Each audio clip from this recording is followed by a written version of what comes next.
ketika Nabi Yunus ibn Matta alaihi salam duduk di dalam perut ikan apa wallahu alam, boleh hidup pula dalam perut ikan tersebut. Kajian sains hari ni bagi tahulah kita boleh hidup berapa hari dalam perut ikan paus yang biru tu, wallahu alam. Ikan mana yang betul-betul kan?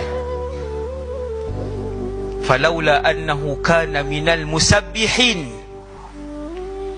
kalaulah Yunus itu bukan dari kalangan orang yang membanyakkan tasbih ketika berada di dalam perut ikan itu, lalabitha fi batnihi ila yaumi yub'atsun, nescaya Yunus akan kekal di dalam perut itu, tidak dikeluarkan sampai hari kiamat. Tapi disebabkan dia banyak berzikir,